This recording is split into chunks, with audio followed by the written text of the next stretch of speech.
It'll be 1 to go this time by. Coming to the green, buddy, coming to the green. Let's go get him. Go, go, go, go, go, go, go. Get your motor running. Head out on the highway. Go ahead. We'll go Bob, and then we'll go back here, and then Monty. Go ahead. Back here, Jeff. Bob Margolis, Yahoo Sports. Jeff, you touched upon the importance of the 1.5 mile tracks, and are they really the make it or break it in the chase? And can you talk a little bit about your team's struggles to get your arms around the 1.5 mile tracks? Yeah, there's quite a few of them in the yeah. So because there's so many, they're obviously very important. I still think, even looking at our performance last year, I mean, what Jimmy did last year was pretty extraordinary to win the number of races that he did. But to me, he could have won that many races had Charlotte been a little bit worse for him. Where they had a tough run at Charlotte, spun.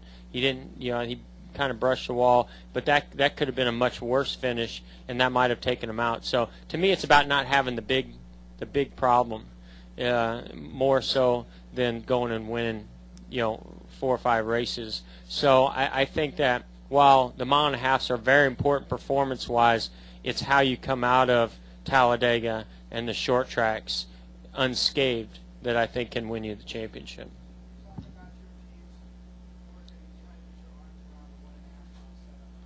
Yeah, again, it just goes back to, at the mile and a halves, aerodynamics obviously play a much bigger role in the short tracks. So you want to maximize aerodynamics, but we're also dealing with the mechanical grip bumps. These bump stops that we all talk about, they allow us to get the car at the travel and basically get the car where we want it on the racetrack. But then it takes all the mechanical grip away from it. So we're trying to get our hands around that. You've got hard stops, soft stops, stops that come in sooner, stops that come in later. You've got a stop with a spring. I mean, it's just a million different scenarios, and some guys are making it work, some guys aren't. And I think all of us are constantly trying to gain the edge when it comes to that. And I'm not so sure. There might be some guys out there that aren't on stops at all that might be making it work. So those are the things that we're up against. Question in the back. Go ahead. Jeff, Lynn Casadante from CBS here in Richmond.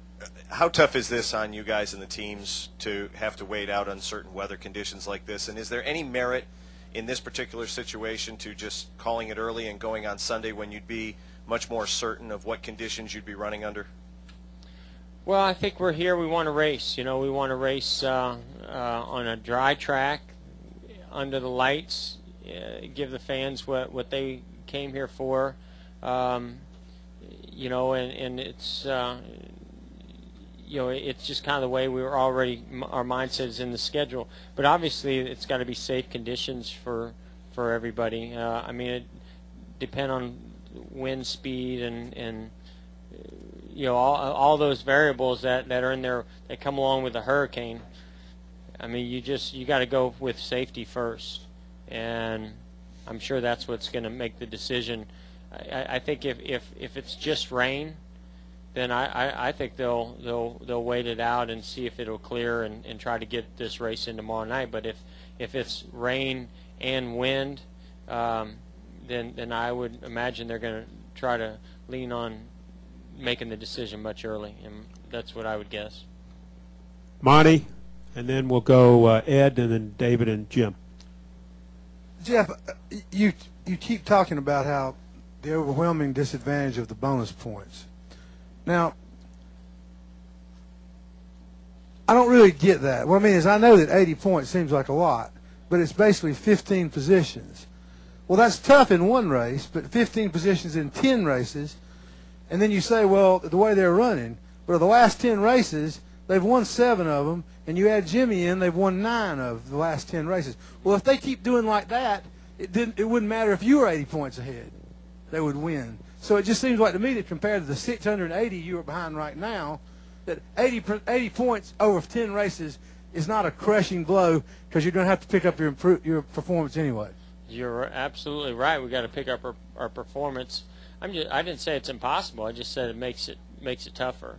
I think that going into anything behind those teams that are already performing well have earned those bonus points, and they've earned the right to them. And it just makes it an even bigger uphill battle. When I say that, let's say we go into the chase and we run consistent 6th, 7th place every single weekend, and those guys finish 10th, and we outrun them with their average finish. Those bonus points are gonna make a big difference. So I just think that we're capable of being very consistent in the chase. We haven't proved this year that we can go out and lead a lot of laps and win races. So I hope for that, and I know we've got to improve our performance to even compete with those guys. But I do think that we are capable of being consistent when this chase starts and stepping up our game.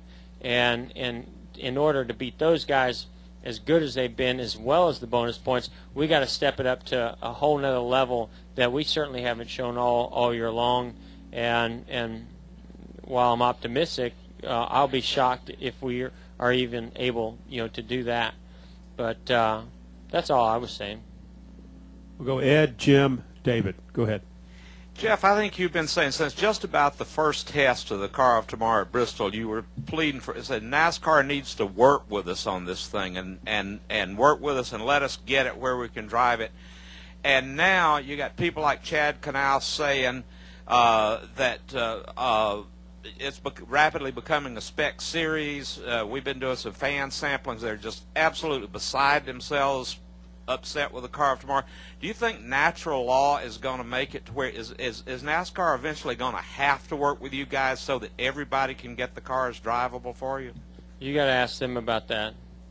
I don't have an answer for that. I'm just a dumb driver. Go in, put my helmet on, and get behind the wheel and drive the race car. That's what I've been told, and that's what I'm living by.